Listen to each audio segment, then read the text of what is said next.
The other sort Yeah. of point I wanted to discuss quickly is I see a lot of sort of this misconception about working for fancy companies and fancy titles. I think and that's natural, folks want to work for large companies that are very prestigious and with fancy titles. My advice is to do a 180 and veer away from that. I think you're better off working for really competent managers, really inspirational people, as opposed to the biggest consulting company where you're, like a small cog in a bigger sort of ecosystem. And I think and that's not to say that you won't learn anything joining the big banks or joining big consulting companies. You'll get a fantastic grounding and understanding how businesses work.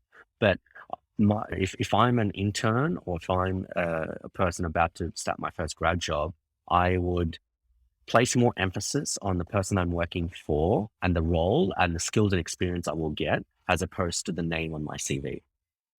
I am part of the early work community, which is a Slack group of like Aussie founders and folks working in startup companies. And a lot of startup companies, most people haven't heard of. Right. And so if you work at one of these startup companies and you go to a dinner party, like, oh, I'm head of growth at this startup, and no one's going to know what the company is, but that's okay, right? You're learning a lot. You're building all these skills. You're better off at least sort of as a grad and early in your career, learning as much as you can, being challenged in as many ways as possible, as opposed to working sort of in a large sort of, in my view anyway, working in a large company where you're doing the same thing repeatedly over and over and over again. Sure, it might sound great on your CV, but I'm a big believer in developing your skills and having really interesting experiences. And my view is that you generally get that in smaller companies and in startups where you're working on a million things at once. Sure, you're an engineer, but for example, you might be a software engineer, but at a startup with 10 people, you're helping out with product design. You're helping out with go-to-market strategy. You're wearing multiple hats.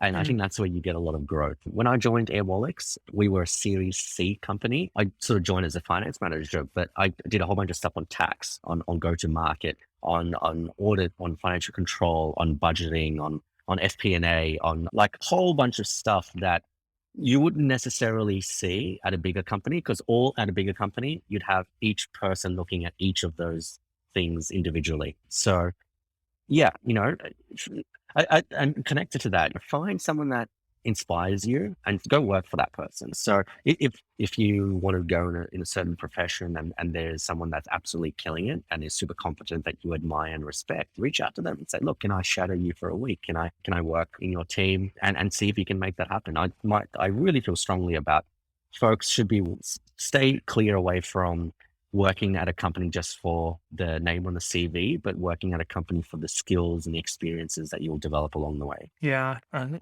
like that a lot, and I think there's something I've spoken to people about on the podcast previously about generalization and specialization, and a lot of the things I've read and in people online or different things, like forums and stuff that I've read, a lot of the people that become more like successful are those people that have the general background, and then they Mhm. become like they're almost a generalized specialist, right? So Specialists, they yeah, start off being a yeah. generalist, and then they work to become a specialist in one of those areas, but they can still do like the whole.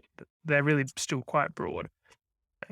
Yeah, absolutely. And I think the mental model on this, I think it's called the T theory, where you want to be a Mm, generalist sort of broad, and you want to sort of specialize, so go deep down in one area.